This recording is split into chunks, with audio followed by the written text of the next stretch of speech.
कल क्या होने वाला है ये सोचना छोड़ दो। कल क्या होने वाला है ये सोचना छोड़ दो और मेहनत करके सारे रिकॉर्ड तोड़ दो। आप सभी का सुपर कंसेप्ट क्लासेस में स्वागत है और आज से क्लास 10th और क्लास 12 का एग्जाम शुरू हो गया है। तो यहाँ पर मैं आपको बताने वाला हूँ कि आप लोग एग्जाम में अपने आंसर शीट को किस प्रकार से भरेंगे, यानी कि आप लोग उत्तर पुस्तिका में आंसर किस प्रकार से लिखेंगे जिससे आप लोगों को अच्छा खासा नंबर मिले। देखिए, हो सके लगता होगा आप लोगों को कि सर मैं तो सब कुछ सही लिखता हूँ लेकिन फिर भी मुझे कम नंबर क्यों मिलता है, क्या मेरा नसीब खराब है। तो भाई यहाँ पर नसीब का बात नहीं होता, यहाँ पर कुछ चीज़ों के बारे में आप लोगों को जानना होता है। कुछ चीज़ के बारे में अगर आप लोग यहाँ पर जान लेंगे तो आप एग्जाम में जब भी लिखेंगे तो आपको अच्छा खासा नंबर मिलेगा। तो किन किन बातों के ऊपर ध्यान रखना है यहाँ पर मैं आपको कंप्लीट बताने वाला हूँ, तो आप लोग वीडियो पर बने रहें। और अगर आप लोग हमारे चैनल पर पहली बार आए हैं तो चैनल को सब्सक्राइब करने के साथ साथ बेल के आइकन को प्रेस कर लीजिए। यहाँ पर मैं आपको जो भी बताने वाला हूँ एकदम लाइव और प्रैक्टिकली बताऊंगा, टेंशन नहीं लीजिए। देखिए, सबसे पहला अगर बात करा जाए तो क्लास 12 का एग्जाम जो है इंग्लिश कोर का सबसे पहले एग्जाम है, यानी कि कल 15 तारीख के कल भी हमारा इंग्लिश कोर का एग्जाम है और 16 तारीख को भी हमारा इंग्लिश कोर का एग्जाम है। 15-16 दो दिन हमारा इंग्लिश कोर का एग्जाम है। एक हमारा पहले आर्ट्स का है, फिर हमारा 16 तारीख को साइंस और कॉमर्स का है। खैर कोई नहीं, यहाँ पर मैं आपको A to Z हर एक चीज़ का बताऊंगा। यहाँ पर देखिए, हमारे केवल इंग्लिश कोर का ही नहीं हो रहा है, आप किसी भी सब्जेक्ट का एग्जाम दीजिए, लेकिन आपको जिन बातों के ऊपर ध्यान रखना है वो सारा का सारा चीज यहाँ पर मैं आपको समझाने वाला हूँ। देखिए, सबसे पहले यहाँ पर हम लोग बात कर लेते हैं थोड़ा सा क्वेश्चन पैटर्न का, कि आप लोगों का इंग्लिश में क्वेश्चन का पैटर्न किस प्रकार से होगा फटाफट देखेंगे। देखिए, आप लोगों का जो क्वेश्चन रहेगा ये 3 सेक्शन में होगा। सबसे पहले होगा सेक्शन ए। सेक्शन ए में हमें एक पैसेज दिया रहेगा जहां पर 7 क्वेश्चन रहेगा और 7 में से मात्र हमें 5 का ही उत्तर देना है। एक क्वेश्चन 2 नंबर का होगा तो 5 क्वेश्चन हमारा 10 नंबर का हो जाएगा। सेक्शन ए में हमें और एक पैसेज मिलेगा, यानी कि दूसरा पैसेज मिलेगा, और ये जो दूसरा पैसेज रहेगा इससे हमें नोट मेकिंग करना है, यानी कि नोट्स लिखना है और हमें यहाँ पर समरी भी लिखना है। नोट मेकिंग से हमें 5 नंबर मिलेगा और समरी से हमें 3 नंबर मिलेगा। तो सेक्शन ए में हमारे पास 2 क्वेश्चन रहेगा और देख लीजिए 10 नंबर और 8 नंबर, 18 नंबर केवल और केवल हमारा सेक्शन ए से ही है। इसके बाद आगे चलते हैं, आगे मिलेगा आपको सेक्शन बी। सेक्शन बी में यहाँ पर देखिए एक हमारा रहेगा क्वेश्चन नंबर 3। जो क्वेश्चन नंबर 3 रहेगा इसमें हमें 2 नोटिस दिया रहेगा और दोनों में से किसी एक नोटिस का हमें आंसर लिखना पड़ेगा और यहाँ पर हमें 3 नंबर दिया जाएगा। ध्यान से सुनिए, यहाँ पर हमें 3 नंबर दिया जाएगा। इसके बाद देखिए क्वेश्चन नंबर 4 हमारा लेटर का होगा, क्वेश्चन नंबर 5 हमारा रिपोर्ट का होगा और क्वेश्चन नंबर 6 हमारा आर्टिकल का होगा। और ये तीन में से मात्र हमें 2 का ही आंसर देना है और एक में यहाँ पर हमें मतलब एक क्वेश्चन में हमें 5 नंबर मिलेगा तो 2 क्वेश्चन में यहाँ पर हमें 10 नंबर मिल जाएगा। इसके बाद हमारा लास्ट सेक्शन शुरू होता है सेक्शन सी। सेक्शन सी जो हमारा ये जो होगा क्वेश्चन नंबर 7 होगा और ये हमारा बुक पोर्शन है, भाई किताब वाला है। किताब का क्वेश्चन आंसर रहेगा यहाँ पर टोटल मिलाकर 5 क्वेश्चन रहेगा और 5 में से मात्र हमें 3 ही क्वेश्चन का आंसर देना है। एक क्वेश्चन में हमें 3 नंबर मिलेगा तो 3 क्वेश्चन में यहाँ पर हमें 9 नंबर मिल जाएगा। तो कुछ इस प्रकार से पैटर्न होने वाला है। अब यहाँ पर देखिए आपको किन किन बातों के ऊपर ध्यान रखना है, सबसे पहले आप लोग इस चीज को देख लीजिए। तो चलिए अब हम लोग बात करते हैं कि आप लोगों को किन किन बातों के ऊपर ध्यान रखना पड़ेगा। देखिए, सबसे पहला बात, आप लोगों का जो उत्तर पुस्तिका होगा कुछ इसी प्रकार से होने वाला है। ये एक्चुअल में हमारा 2016 वाला उत्तर पुस्तिका है, लेकिन बिल्कुल इसी फॉर्मेट में आप लोगों का उत्तर पुस्तिका होगा। सबसे पहले यहाँ पर है रोल कोड, आप लोग भर दीजिए। रोल नंबर जो भी होगा आप लोगों का भर दीजिएगा। रजिस्ट्रेशन नंबर यहाँ पर आप लोगों को भर देना है। यहाँ पर आपको विषय लिख देना है, लिपि लिख देना है, यहाँ पर आपको डेट लिख देना है। ये सारा कुछ हो जाने के बाद देखिए सब कुछ जैसे आप लोगों ने भर लिया, इसके बाद क्या करना है, इसके पीछे वाला जो साइड होगा ना उसको छोड़ देना है, उसमें कुछ भी नहीं लिखना है। इस बात का आप लोग ध्यान रखिए। यहाँ पर आपने जो भरा रोल नंबर रोल कोड वाला, मतलब मान के चलिए हमारे पास कोई एक पेज है, ठीक है, हमने इस साइड में लिख दिया, इस साइड में लिख दिया और इसके पीछे साइड में कुछ भी नहीं लिखेंगे बल्कि इसको छोड़ देंगे। तो वही चीज़ यहाँ पर भी आप लोगों को करना है। क्या करना भाई, ये जो आपने रोल नंबर रोल कोड वाला जो पेज लिखा, इसके पीछे वाला जो साइड होगा उसको हम लोग जैसा है वैसे ही हम लोग छोड़ देंगे, मतलब कुछ इस प्रकार से देख लीजिए, ठीक है।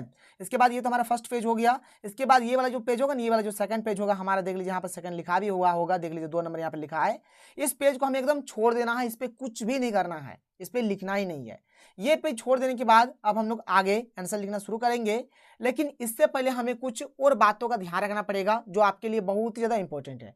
तो चलिए भाई एक एक करके समझते हैं। देखिए, सबसे पहले बात करते हैं कलम, कि आपको एग्जाम में किस किस कलम का यूज करना है। तो कोशिश करिए कि एग्जाम में आप लोग 2 कलम का यूज करिए, एक ब्लैक का यूज करिए, एक ब्लू का यूज करिए।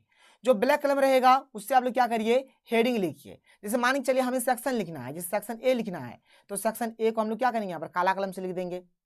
और हमें मान के चलिए सेक्शन ए का जो है ना 2 नंबर क्वेश्चन का आंसर देना है, तो फिर हम लोग यहाँ पर 2 नंबर इस प्रकार से दे देंगे और आंसर लिखना शुरू करेंगे।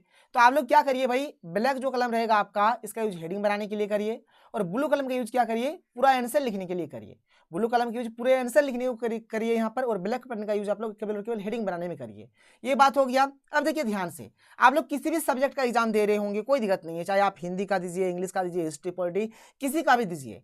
तो देखिए भाई, सबसे पहला बात आपको क्या करना है, आपको उसी क्वेश्चन का आंसर सबसे पहले लिखना है जिस क्वेश्चन का आंसर आपको एकदम बहुत ही अच्छे तरीके से आता है।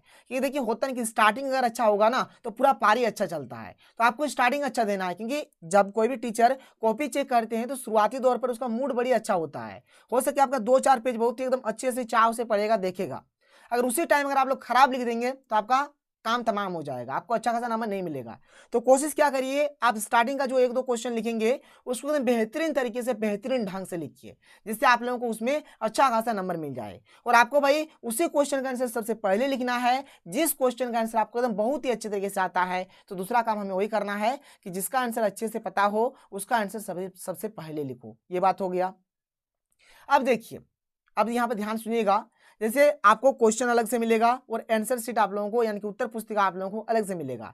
इसलिए क्या करिए, जब भी आप लोग आंसर लिखेंगे, जिस सेक्शन का आंसर लिख रहे हैं, जिस सेक्शन का क्वेश्चन बना रहे हैं, तो सेक्शन लिखना बहुत ही जरूरी है भाई, सेक्शन लिखना बहुत ही जरूरी है। सेक्शन जरूर से जरूर लिख दीजिएगा।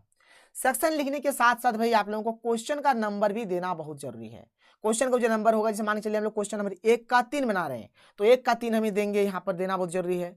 अगर हम लोग क्वेश्चन नंबर 5 बना रहे हैं तो क्वेश्चन नंबर 5 लिखेंगे, नहीं तो आपको पता थोड़ी नहीं चलेगा कि आप लोग किस क्वेश्चन का आंसर कहाँ पर लिख रहे हैं। इसलिए क्वेश्चन का नंबर देना बहुत ही जरूरी है। आगे देखिए, जो 5th पॉइंट है, जो कि बहुत ही खास है और बहुत ही मतलब इंपॉर्टेंट चीज है, क्या है ध्यान से सुनिएगा। देखिए क्या है कि दोनों लाइन के बीच में ही लिखें। अब दोनों लाइन क्या क्या हो गया, देखिए यहाँ पर एक ये वाला जो लाइन हो गया, ये वाला, इसकी ये लाइन टाइप का हो गया, ठीक है, एक लाइन हो गया, और इधर हमारा एक लाइन दिया गया ये वाला, देख लीजिए ध्यान से सुन लीजिए, ये वाला, ठीक है। ये 2 लाइन जो दिया गया है, इसी के बीच में ही हमें लिखना है भाई। जो भी आंसर लिखेंगे इसी के बीच में लिखेंगे, ना इधर पार कर देंगे आंसर और ना ही इधर पार कर देंगे। हमें पार नहीं करना है, बल्कि ये जो 2 लाइन है, ये जो 2 लाइन आप लोग देख पा रहे हैं, इसी 2 लाइन के बीच में ही हमें क्या करना है, आंसर को लिखना है। ये बात क्लियर हो गया। अब ध्यान से सुनिए, मान के चलिए कि हम क्या कर रहे हैं भाई, सबसे पहले सेक्शन बी बनाएंगे, तो इस प्रकार से आप लोगों को सेक्शन बी लिखना पड़ेगा। देख लीजिए मैंने काला कलम से सेक्शन बी लिख दिया, हेडलाइन मतलब हेडिंग के तौर पर, ठीक है, सेक्शन बी हमने लिख दिया। अब सेक्शन बी का हमें क्वेश्चन नंबर 3 बनाना है, तो हम लोग इस प्रकार से 3 लिख देंगे, इस प्रकार से काला कलम से लिख दिया, और आप क्या करिए, ब्लू कलम से यहाँ पर आंसर लिखना शुरू करिए। जो भी आंसर होगा आप लोग लिखिए, 3 नंबर बनाइए, 4 नंबर बनाइए, 5 नंबर बनाइए, जो जो क्वेश्चन आपको बनाना है, तो इसी प्रकार से आप लोगों को करना है। सेक्शन आप लोगों को लिख देना है, जो भी क्वेश्चन का आंसर आप लोग लिखना चाहते हैं वह क्वेश्चन नंबर आप लोग इस साइड में लिखिए, ठीक है, और इस लाइन से आप लोग आंसर लिखना शुरू कर दीजिए, या फिर इस लाइन से अगर आप लोग आंसर लिखना शुरू करेंगे तब भी कोई दिक्कत नहीं होगा। तो मतलब ये कहानी है भाई, ये काम आप लोगों को करना पड़ेगा। मान के चलिए कि हम लोग सेक्शन सी का क्या करेंगे, 7 नंबर का 1 नंबर वाला क्वेश्चन बनाएंगे, 7 नंबर का 1 बनाएंगे, तो इस प्रकार से हम लोग यहाँ पर सेक्शन सी पहले लिख देंगे, फिर 7 का यहाँ पर 1 देख के यहाँ पर आंसर लिखना शुरू करेंगे, फिर 2 देख के यहाँ पर इस प्रकार से आंसर लिखना शुरू करेंगे, 3 देख के आंसर लिखना शुरू करेंगे, 4 देख के आंसर लिखना शुरू करेंगे। जितना क्वेश्चन बनाना भाई उसी प्रकार से हम लोग क्वेश्चन का यहाँ पर नंबर देंगे और आंसर लिखना शुरू कर देंगे। बात क्लियर हो रहा है। अब मान के चलिए कभी कभार ऐसा भी हो सकता है कि ऊपर में आपका एक क्वेश्चन दिया हुआ है, ठीक है, नीचे में आप लोगों का एक क्वेश्चन दिया हुआ है, और यहाँ पर बीच में एक और है, या फिर हम लोग इसको अथवा भी बोल सकते हैं। मान के चलिए एक अथवा बना हुआ है, अथवा है यानी और दिया हुआ है। तो भाई अब देखिए, अगर आप लोग जैसे कि अगर आप लोग इस क्वेश्चन का आंसर लिखेंगे, इस क्वेश्चन का, ये मान के चलिए क्वेश्चन नंबर 3 है, ये क्वेश्चन नंबर 3 है, अगर आप लोग इस क्वेश्चन का आंसर लिखना चाहेंगे तो केवल और केवल आप लोग क्वेश्चन नंबर 3 लिख दीजिए। और अगर आप लोग 3 नंबर का ये जो अथवा वाला, ये जो नीचे वाला क्वेश्चन लिखने का अगर आप प्लानिंग में है, अगर आपको नीचे वाला क्वेश्चन का आंसर लिखना है तो 3 लिखने के बाद एक तो आपको यहाँ पर और दे देना पड़ेगा। क्या दे देना पड़ेगा, और दे देना पड़ेगा। और अगर हिंदी से किसी भी चीज़ का एग्जाम दे दीजिए तो अथवा 1 दे देना पड़ेगा। बात क्लियर। मान के चलिए क्वेश्चन नंबर 3 है भाई, यहाँ पर ऊपर में हमारे क्वेश्चन है, और देखिए या फिर अथवा देखिए हमारा नीचे भी एक क्वेश्चन है। अगर आप लोग ऊपर वाला क्वेश्चन का आंसर लिखना चाहते हैं तब तो कोई नहीं, आप 3 नंबर के सीधे आंसर लिखना शुरू करिए। अगर आप लोग नीचे वाले क्वेश्चन का आंसर देना चाहते हैं तो 3 लिखने के बाद एक तो अथवा दीजिए और आप लोग क्वेश्चन का आंसर यहाँ पर लिखना शुरू करिए। तो इस प्रकार से आप लोग करेंगे तो आप लोगों को अच्छा खासा नंबर मिलेगा, बिल्कुल भी नंबर नहीं कटेगा। ये बात क्लियर हो गया। थोड़ा आगे चलते हैं, थोड़ा आगे चलिए, और जो यहाँ पर मैं आपको समझाऊंगा इस चीज़ों के ऊपर ध्यान दीजिए। देखिए आप लोगों का इंग्लिश में नोटिस आएगा, तो नोटिस लिखने का मैंने आप लोगों को ट्रिक तरीका हर एक चीज बता दिया है, लेकिन जब भी आप लोग नोटिस लिखेंगे ना, तो नोटिस लिखने के बाद उस नोटिस को एक बॉक्स के अंदर बंद कर देना है। उस नोटिस को क्या करना है, एक बॉक्स के अंदर बंद कर देना है। इस बात का ध्यान एकदम रखिए, एकदम खोपड़ी में घुसा लीजिए कि भाई हमें नोटिस लिखने के बाद क्या करना है, एक बॉक्स में बंद कर देना है। जो भी इंस्टीट्यूशन या फिर ऑर्गेनाइजेशन का जो भी नाम होगा यहाँ पे लिखेंगे, एक लाइन छोड़ के नोटिस लिखेंगे, एक लाइन छोड़ के डेट इस साइड में दे देंगे, एक लाइन छोड़ के जो भी प्रोग्राम बनाएंगे उस प्रोग्राम के बारे में या फिर जो भी हमारा सब्जेक्ट होगा उसको लिखेंगे। फिर हम लोग यहाँ से लिखना शुरू करेंगे, ठीक है। और किस किस प्रकार से मैं यहाँ पे देख लीजिए लाइन छोड़ रहा हूँ, बिल्कुल ऐसे ही लाइन आप लोगों को वहाँ पर भी छोड़ना है। सारा कुछ हो जाने के बाद यहाँ पर एक लाइन छोड़ने के बाद व्यास कुमार जो भी कल्चरल सेक्रेटरी जो भी होंगे लिख देना है और आपको यहाँ पर ये ब्रैकेट क्लोज कर देना है। एक बात का ध्यान रखिएगा, अगर क्वेश्चन में नाम दिया रहे तो भाई नाम लिखिए, और अगर क्वेश्चन में नाम नहीं दिया रहे तो केवल और केवल आप लोग XYZ लिख दीजिए। क्या लिख दीजिए, अगर नाम नहीं दिया हुआ है तो आप क्या करिए, वहां पर XY और Z लिख दीजिए। अगर नाम दिया है तो नाम लिखिए, अगर नाम नहीं दिया है तो आप लोग XYZ लिख दीजिए या फिर ABC लिख दीजिए। जैसे मान के चलिए क्वेश्चन कोई है, यहाँ पर मान के चलिए कोई नाम नहीं दिया गया, जैसे दियास को मैंने यहाँ पर अपने से लिख दिया है, तो अगर नाम नहीं दिया रहेगा तो केवल केवल आप लोग XYZ लिख दीजिए या फिर ABC लिख दीजिए।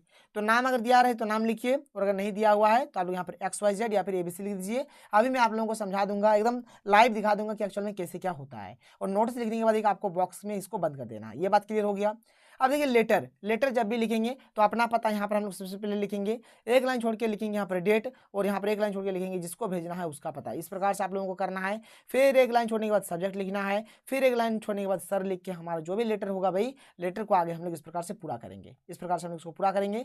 सारा कुछ हो जाने के बाद एक लाइन छोड़ के थैंकिंग यू लिखेंगे, फिर एक लाइन छोड़ के योर्स फेथफुली, और जो भी आपका नाम रहेगा या फिर जैसा क्वेश्चन देगा उस हिसाब से करेंगे। और अगर नाम वगैरह कुछ नहीं देगा तो यहाँ पर XYZ या फिर ABC हम लोग लिख देंगे। ये एक बात हो गया। इसके बाद हमारा आता है भाई रिपोर्ट। तो रिपोर्ट में देख लीजिए वही है हमारा, ये तो हमारे सबसे ऊपर वाली तो हेडिंग हो गया, तो हेडिंग आपको देना है, फिर एक लाइन छोड़ना है, यहाँ पर प्लेस और डेट देना है, फिर यहाँ पर बाय देके कोई भी नाम दे देना है। क्वेश्चन में दिया तो सही है, नहीं दिया तो XYZ या फिर ABC दे दीजिए। फिर हमारा जो भी रिपोर्ट होगा रिपोर्ट को हम लोग इस प्रकार से लिखेंगे, आप लोग देख लीजिए। और रिपोर्ट हमारा जब कंप्लीट हो जाएगा तो ये रिपोर्ट हमारा खत्म हो गया। इसके बाद देखिए भाई जो मैं आपको बता रहा था कि जैसे यहाँ पर अगर नाम कभी भी नहीं दिया रहे तो देख लीजिए इस प्रकार से दिया जाता है, इस प्रकार से दिया जाता है। देख लीजिए यहाँ पर ABCD दिया जाता है या फिर XYZ दिया जाता है। जो भी जैसे यहाँ पर दिया कि योर फेथफुली में क्या दिया है, XYZ दिया गया है। तो नाम दिया रहेगा तो नाम लिखिए, और नहीं नाम दिया रहेगा तो XYZ आप लोग लिख दीजिए। आप लोगों का बेड़ा पार हो जाएगा। ये बात आप लोगों को समझ में आ गया। फिर जब भी आप लोग नोट मेकिंग करेंगे भाई तो इसको एकदम अच्छे तरीके से हेडिंग सब हेडिंग बना कर लिखना है, और एब्रिविएशंस का यूज जरूर से जरूर करना है। जैसे यहाँ पर मैंने एक हेडिंग, यहाँ पर एक टाइटल दे दिया, एक हेडिंग दे दिया है, फिर नोट्स करके यहाँ पर इंट्रो का यहाँ पर मैंने यहाँ पर हेडिंग दिया, फिर इससे रिलेटेड हमने यहाँ पर 3 सब हेडिंग लिख दिया है। फिर वाटर सोर्स के बारे में लिखा हमने, फ्रूट्स के बारे में लिखा, अबाउट फॉर हॉर्सेस के बारे में लिखा। सारा कुछ होने के बाद जो भी हमने एब्रिविएशंस का यूज करा है उसको हम लोग इस प्रकार से टेबल के फॉर्मेट में लिख देंगे, और ऊपर में जो हमने टाइटल लिखा उसको भी नीचे भी हम लोग इस प्रकार से लिख देंगे। तो बस आप लोगों को इन्हीं बातों के ऊपर ध्यान रखना है। और जब आप लोग OMR शीट भरेंगे तब माइंड में एकदम प्रेशर टेंशन मत रखिए, एकदम प्रेम से बिंदास पूर्वक भरिए, जिससे आप लोगों का किसी भी प्रकार का कोई गलती नहीं होगा। तो अगर आपको वीडियो पसंद है तो वीडियो को लाइक करिए। चलिए मिलते हैं अगले वीडियो में। थैंक यू, जय हिंद।